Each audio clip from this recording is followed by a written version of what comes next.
silence. They are silenced in the name of science, I should say, because now they're being silenced. Hundreds are rallying in support of one of the Minnesota surgeons, Dr. Jeff Horak, who says that he was fired after speaking at a local school board meeting and defending parents' rights to decide if their children are going to wear masks to school. Another doctor has his medical license investigated for a fifth time in just 1 year over his stance on natural immunity.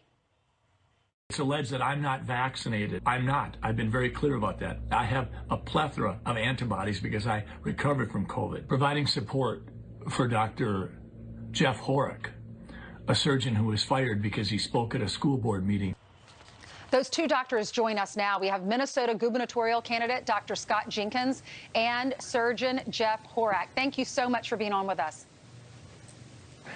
You're welcome. Thank you, Ainsley, for having us. You are welcome. Dr. Jensen, we just saw you talking. I know that you were running for governor. You're the front runner. You're a former state senator, family physician. What is your stance on the vaccine? The vaccine's a game changer. It helps a ton of people, but it's got to be targeted. The fact of the matter is, for people over the age of 70 with multiple underlying conditions, it does decrease hospitalizations and decreases the risk of death. But if you look at the group of people under the age of 50 that are in good health, they've got a 99.99% chance of recovering.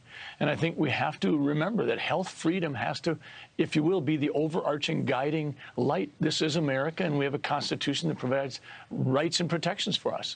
And you posted that information on social media. Thousands of people viewed it. And then what happened? Well, frankly, we've seen so much weaponizing of different tools. The Minnesota Board of Medical Practice has been weaponized by people who disagree with my interest in trying to provide some kind of context into what's going on. And I think Dr. Horak has experienced the same thing. I think various forces are weaponized against him. And I really think the critical takeaway message for all of us is that if it's happening to someone else, it could happen to you. And if they want to attack me, fine. I'm going to push back. I'm going to fight. I'm all in, and I can be a pit bull. But I don't want any other Minnesotans having to undergo what I've been put through. Dr. Horak, you were a surgeon for 15 years, and you were terminated. Why? I was terminated. I actually don't know why. I spoke at a school board. I was asked by the community to speak at a school board about mask mandates. I gave my expertise and my professional opinion. 9 days later, my employer, Lake Region Medical Group, gave me an option to resign or to be terminated. The only information I got was that my views were no longer congruent with that of my employer. How did you feel about that? These are some of your friends on the board. Oh, yeah. They were all my friends. I've been there for 15 years. Initially, I was just shocked. Didn't know what to do.